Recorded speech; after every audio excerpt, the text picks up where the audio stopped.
مرحبا، أهلا وسهلا فيكم بحلقة شو هاي باليوم. هاي أول حلقة ب 2021. أول شي كل عام وانتم بخير.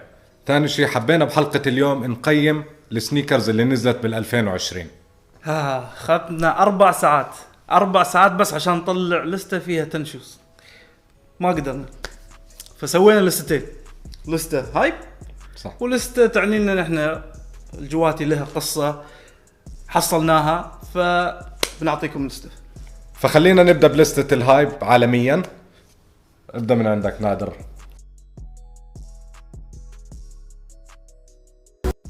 بنبدأ برقم 10 في لستة الهايب اللي هي نيو بالانس 992 فريش جودز.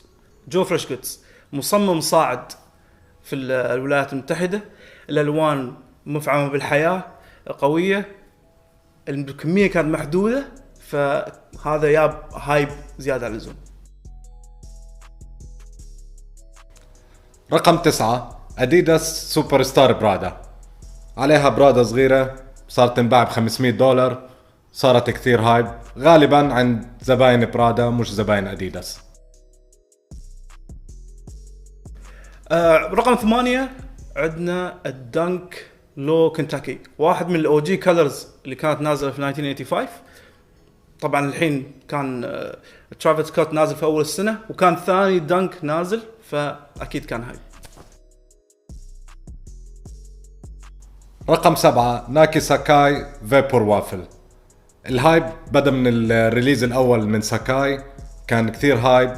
الريليز الثاني كان مرتقب، في ناس كان عندهم شوية ملاحظات، بس أول ما نزلت الكولكشن عملت كثير هايب.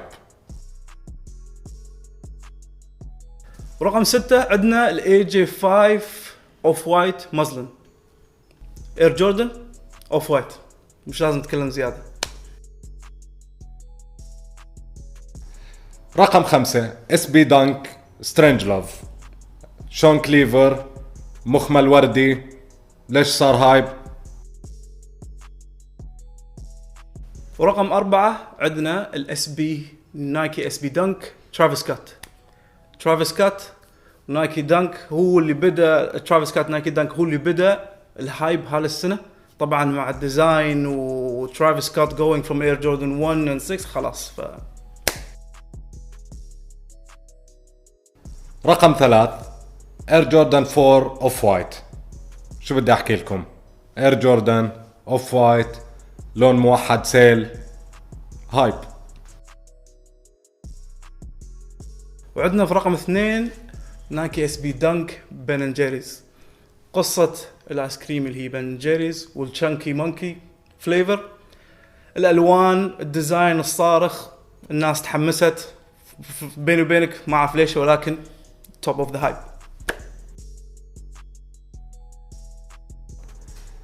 رقم 1 حبيتها ما حبيتها، عندك تعليق، عندك مشكلة، هي كانت هاي بيس تاعت السنة. اير ديور.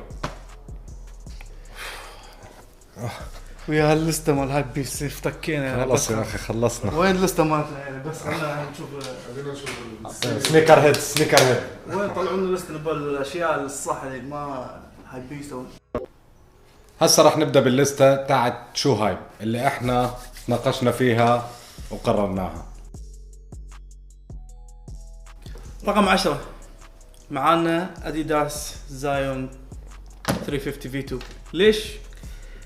لان اديداس نزلوا وايد كلر ويز، الوان كثيره ما تخلص. هذا الكلر اللي احلى واحد فيهم يعني، او مختلف كمان 100. رقم 9 بيوما فيوتشر رايدر NES نايتندو سوبر ماريو. صح. سنيكر كثير حلو، نوستالجيك، يعني برجعنا للماضي. لما كنت صغير انا من ساعات من عمري راحت على النايتندو. من اكثر الالعاب اللي لعبناها يعني بالضبط. رقم 8 معانا اللي هو نايكي دانك امبوش. طبعا الجوتي موجود ويانا، بس من افضل الاس بي دانكس الهاي نزلوا هالسنه. طبعا صعب كنا نختار بين الدوريمون، بين الميتشيغن والتردنكن، بس الامبوش الاستاتيك، الالوان، سمبلسيتي، كان رائع جدا. رقم 7 سنيكر بيعني لنا كثير بالمنطقة، حكينا عنه من قبل، واللي هو اس بي دانك حبيبي.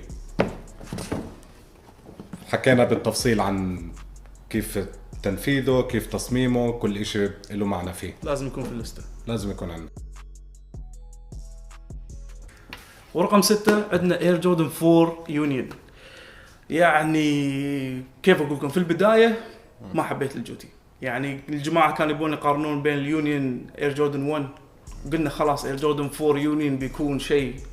يوم طلعت الصور كنا نقول يعني كثير بيشبهه، ليش التنج وليش القدام تو شكله غير، فما عجبني. ولكن اول ما قالوا ان التنج ينفتح قلت خلاص ام سولد.